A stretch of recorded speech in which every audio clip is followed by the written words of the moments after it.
70% студенттер лудомания ауруымен ауырып тұр. Ең басты қағидасы қалай тез байып кетеміз және де қалай миллиондап ақша табуға болады. Шамамен 13% студент өзінің универін бітіре алмай қалады.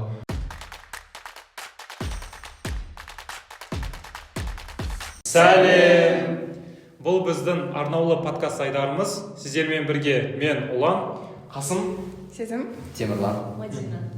Бүгін біз өз тобымызбен студенттердің қарыз шұңқырына кіріп кетуінің ең басты қателіктері және несие, микрозайм, бөліп төлеулерден қалай аулақ болуға болатыны жайлы талқылайтын боламыз. Алдын ала айтып кетсек, қаржы шұңқыры дегеніміз өзінде бар ескі қарызды несиені жабу үшін басқа банкке барып жаңадан несие алып, солай несие қақпанына түсіп кетуін қаржы шұңқыры деп атаймыз. Ал неге студенттер десеңіздер, елімізде оқитын студенттердің 80%-ында қарыздар, несиелер және микрозаймдар, бөліп төлеулер бар екенін. Екіншіден, неге студенттер деп айтсаңыздар, елімізде оқитын студенттердің 80%-ында осы айтып өткен қарыздар, несиелер және микрозаймдар бар.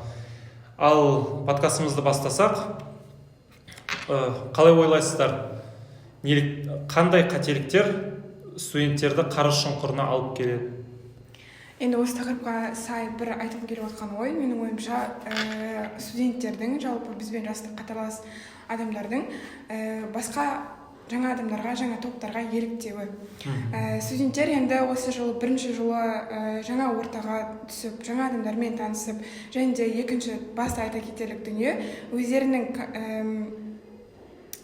комфортный зонасынан, үйлерінен, ата-анасының жанынан шығып, барлық қаржылық басшылықты өздеріне алуы.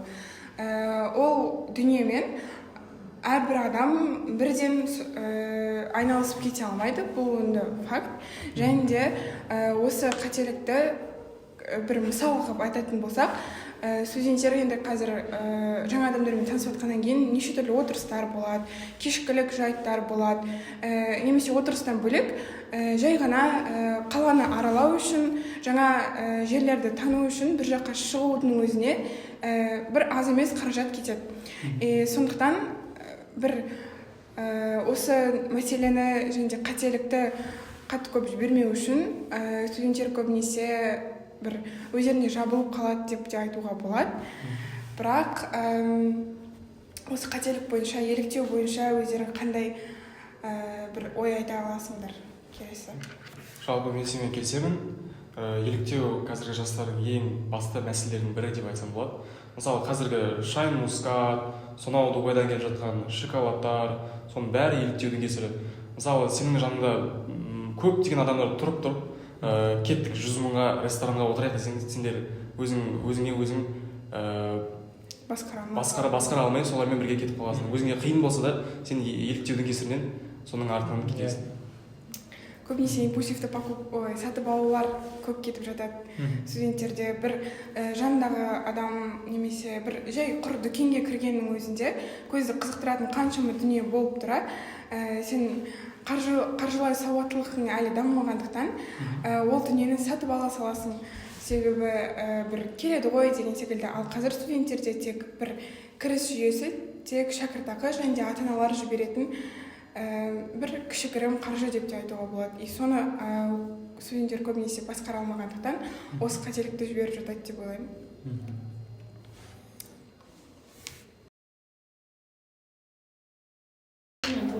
Және де осы кездегі ең басты проблемалардың бірі бұл бізде интернеттегі алаяқтық.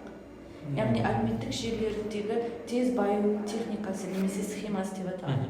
Қазіргі кезде барлық блогерлердің, яғни әлеуметтік желідегі адамдардың, кәсіпкерлердің жарнамалайтын ең басты қағидасы қалай тез байып кетеміз және де қалай миллиондап ақша табуға болады.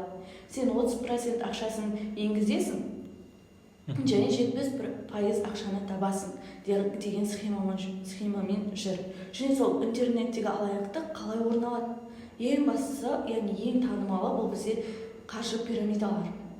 Барлығымызға танымал және де ұсыныс көп қаржы пирамидаларында. ол жерге сен өзің артынан 1-2-3 адам алып келесің және ең бастапқы кезде пайда табасың. Ал бірақ кейіннен ол қаржы пирамидасы күйрейді, ал сен пайдасыз қаласың.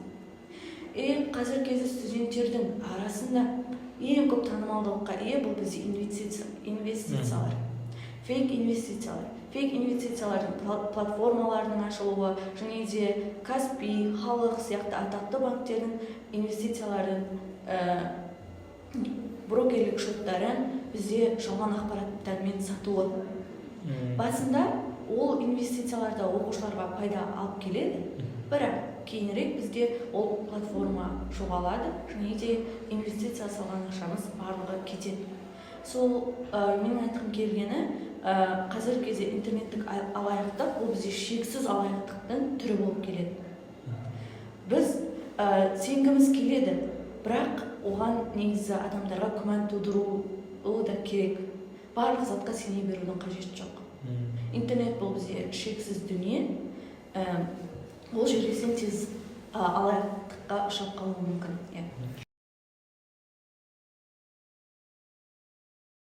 Былай бұған бір шешім айта келе, немесе түйген ойды айта келе, адамдар әр дүниені өзіне бірден қабылдай бермей, бір фильтрден өткізіп немесе сүзгіден өткізсе, бұл қателіктен аулақ болуға барынша мүмкін деп ойлаймын. Ал Мадина жаңағына айтқандай букмекерлер бізде бар, біздің Қазақстанымызда. Сол Қазақстанда 60 немесе 70% студенттер лудомания ауруымен ауырып тұр. Сол лудомания арқасында олар қаржылық кредитке кіреді. Көбісі әсіресе микрозайм. Себебі мысалы бізде Халық банк, Каспий банк бар ғой, олар сенен көп документ сұрайды, қай жерден сен ақша таба аласың, бұл ақшаны қай жерге сен жұмсайсың, соны сұрайды. Ал олар басқа жерге барып микрозайм алады. Сол микрокредит ол бізде банктер емес, ол бізде мысалы бір адам саған 100 мың береді, и сол 100 мыңды сен мысалы 7 күннен кейін қайтару керексің процентпен. Ал процент өте жоғары, мысалы 700% сондай өте жоғары. Ал адам бұл ақшаны сол лудомания аурусынан құртады. Лотерея, тағы не бізде 1xbet, 1bet сондай ойындарға. Сол ақшаны құртып, тағы да микрокредит алып, сол микрокредитпен тағы да ойнап, соны тағы да құртып, сол қаржылық шұңқырға кіреді. Және де әсіресе студенттер, себебі студенттер қазір мысалы студент бір рет кірсе, ол содан шықпайды. Менің ойымша. Мен өзім 50 мың құрттым соған. Микрокредитке мен кірмедім, бірақ соғанды 50 мыңды құрттым. Ал ақшаны, мысалы, микрокредит бізде екіге бөлінеді. Бірінші ол бізде басқа адамдардан сұрау, екінші ол саған жақын адамдардан, мысалы отбасынан, жақын достарынан ақшаны сұрау. Мысалға бізде дом студенттер бар. Сол общежитие жатақханадан менде досым бар. Сол досым бір күніне былай сұрайды, мысалы 1000 теңге берші, 2000 теңге берші, 700 теңге берші, мен саған сосын қайтарам, маған анау керек. Сен түсінесің, ол саған қайтармайды сол ақшаны, бірақ бәрібір сен бересің соған. Ал енді соған қандай шешу жолдарын айтуға болады. Сол микрокредит және де лудоманияға қалай шешу жол? Ең біріншіден ол бізде мемлекет шешу керек, мемлекет лудоманияға мониторинг жасау керек. Мысалы, сол 1xbet, 1xbet пошлина беру керек. Сол немесе тағы не істеуге болады? Идея бар ма? Және меніңше ол студенттердің жеңіл ақшаға тезірек жүгіруіне байланысты сияқты. Себебі былай сұрақ қойсақ болады, бәріміздің бір танысымыз бар, я білетін адамымыз бар, 1xbetке ставка қоятын, спортқа ставка қоятын, бәрінде бар деп ойлаймын. Ол көбінесе яғни көп студенттер мысалы Алматы Астанада тұрады ғой, яғни бұл арзан қала емес, ақшаны талап ететін қала, және көбісі бірінші курс, бірінші семестрлерінде қаланы көрем, ананы жасаймын, мынаны жасаймын деп сабағынан тыстап стипендиядан құлап қалады. И соның арқасында Тимурлан айтқандай микрозаймға барады. Ата-анасының алдында мен осындай грантқа түстім, қалай мен ата-анама айтсам болады деп айтпай, өзім ақша табамын, былай жасап көрем деп, сол лудоманияға тезірек ақша көтеру үшін солай кіріп кетеді. Ал соны шешу жолын біз жаңағына айтқандай мемлекет, екінші және де тәртіп. Яғни егер сенде принциптер болса, сол принциптерге ұстасаң, сен лудоманияға кірмейсің. Ал екіншіге, қалай сол достармен сенен ақша сұрайды, соны қалай шешу керек. Менің ойымша, ақшаны сен өз жақын достарына немесе отбасы жағынан сен қаржыға кредитке бермеу керексің. Сен мысалы сыйлық ретінде беру керексің соны. Мысалы досың 10 сұрайды ма, мен былай деймін, мен саған кредит бермеймін, сенен ақша сұраймын, саған жай ғана 10 беремін, болды. Ол сыйлық ретінде, себебі сен менің досым. Сол арқасында сенің досың бірдеме түсінеді, яғни енді микрокредит алам, әрқашанда өзгеру керекпін, анау-мынау. Жалпы келісемін сенімен. Мен бір жерде оқып қалған болатынмын. Егер де басыңа қиын уақыт түссе, досыңның үйінің есігін аш дейді, ал есігі ашылмаса, көзің ашылар дейді. Бұл дегеніміз, сен әрқашан өзіңнің досыңа көмектесу керексің, қаржылай болсын.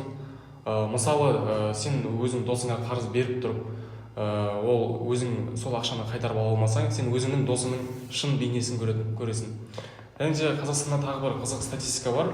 Ол бізде шамамен 13% студент өзінің универін бітіре алмай қалады. Оның ең басты мәселесі ол қаржылық мәселелермен бітіре алмайды. Бұған қатысты әрқайсының айтып кеткен мәселелер жаңағы лудомания, микрозайм, кредит барлығы кіреді.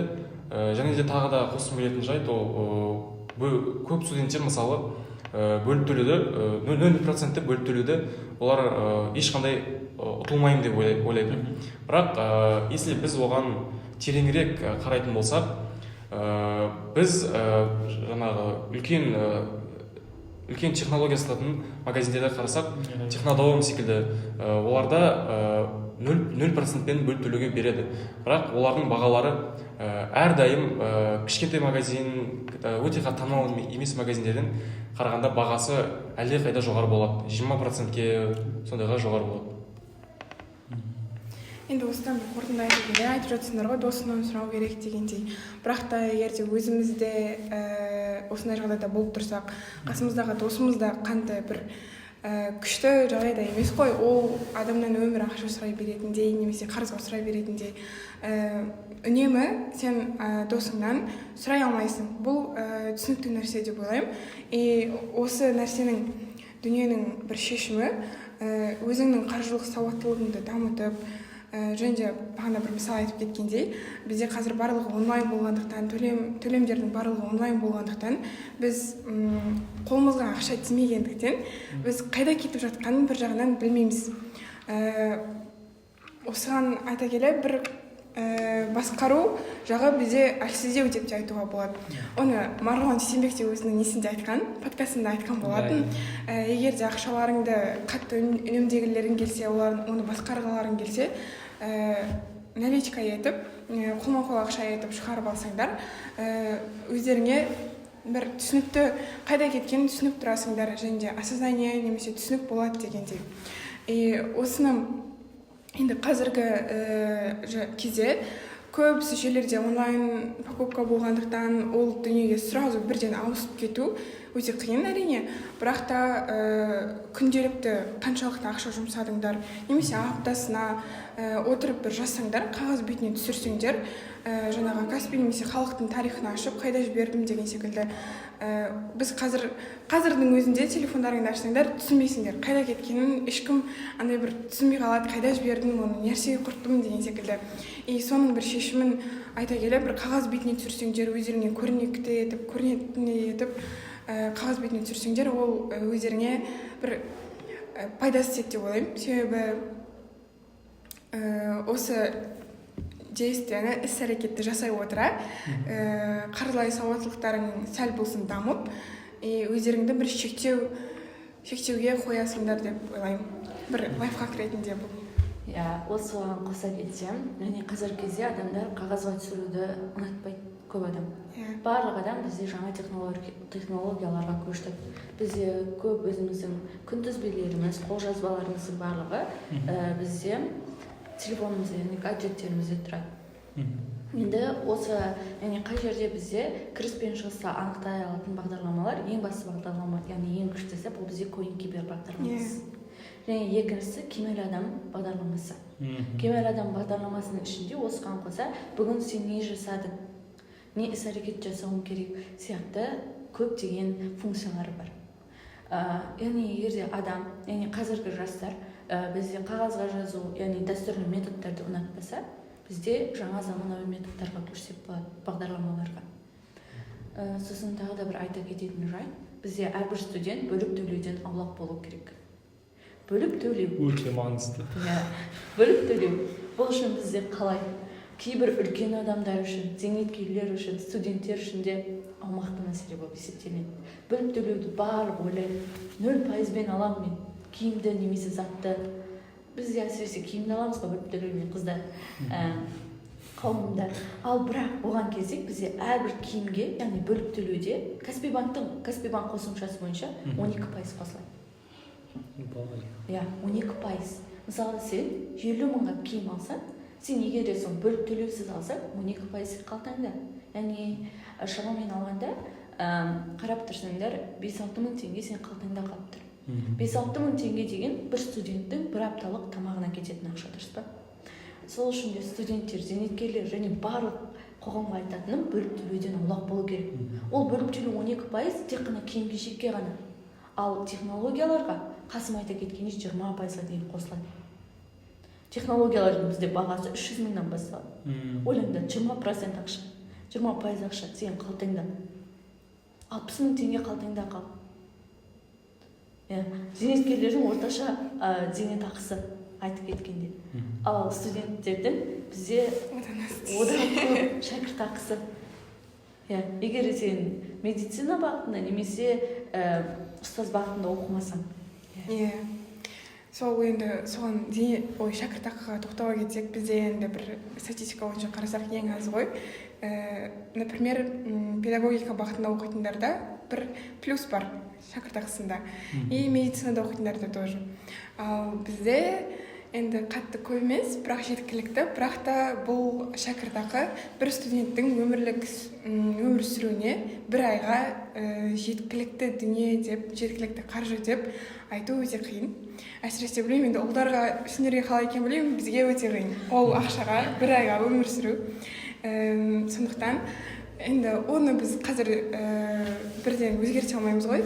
Бірақ та әр адамда бір сәл болсын өзінің сабағына, өзінің немесе жеке өміріне қатты бір үлкен әсерін тигізбейтіндей сәл қосымша табысы болу керек деп ойлаймын. Өйткені жаңағы бір айта кететін, әр адамның өзінің бір қырын ашатын болса, өзінің қабілетін ашатын болса, осы бір дүние қосымша табыс табу дейтін дүние ашылады деп ойлаймын.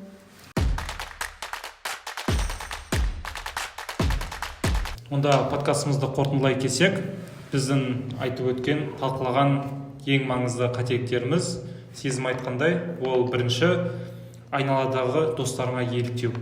Олар қымбат зат алса, соларға еліктеп, мен де аламын деп өз жағдайыңа қарамай, солай қарыздарға батып кету. Екінші сезім айтқандай, екінші Мадина айтқандай, ол көбінесе Инстаграмдағы блогерлердің, тезірек байып кеткен адамдардың өз өмірлерін осындай күшті қылып көрсетіп, сен де осылай бір айда осыншама ақша табасың деп, солай алданып қарыздарға барып қарыздарға батып кетуі. Және Темірлан Қасым айтқандай, ол микрозаймдар. Бізде көбінесе микрозайм, кредит, бөліп төлеудің толықтай мағынасын түсінбейміз, және осы түсінбеуіміздің арқасында көптеген қарыздарға кіріп кетіп жатырмыз. Ал егер шешімдерін айтатын болсақ, ол ең бастысы қаржылық сауаттылық. қаржылық сауаттылық. Менің ойымша теорияны практикаға асыру.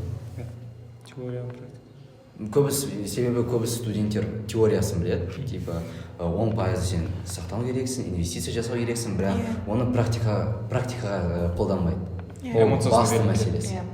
Және де белгісіз курстарды сатып ала бермеу. Бөліп төлеуге ең көп мәселе. Сіздің өзінің қабілеттерін аша білу. Яғни мен мысалы осы қабілетке иемін, мен SMM маманы боламын деп, бірақ сізде немесе сенде креатив шоп болса, сенен SMM маман шықпайды. Барлық адам өз қабілетіне қарай жүру керек. Жаңағы осы өз қабілетін аша білу, мен ойымша бір студенттің жаңа қырын ашып, қосымша табысқа да әкеле алады деп ойлаймын. Ол да бір студентке аз емес ақша қорын береді. Және де өзімен жұмыс жасау керек адамдар. Мысалы, қымбат заттарды емес, қымбат курстарды емес, ең базалық заттан, яғни кітаптан бастау керек. Өзіндік дамуды. Барлық білім ол кітапта, ал кітапта ашып жатқандар, ол бізде блогерлер. Сол кітаптағы затты бізде видео сабақтар арқылы жеткізіп жатыр. Сондықтан біз тек қана қымбат жолын емес, тек қана барлық адамның айтқан жолын емес, өзімізді де тыңдауымыз керек деп ойлаймын. Және студенттерге айтарым, егер сіздер тек шәкіртақыға өмір сүріп жүрсеңіздер, универлерде өте көп әртүрлі ивенттар, мероприятиялар болады, және көбінесе олар белгілі бір сыйлықтарға және ақшалай сыйлықтарға болады. Сондықтан соларға қатысыңыздар, активный болыңыздар, белсенді болыңыздар.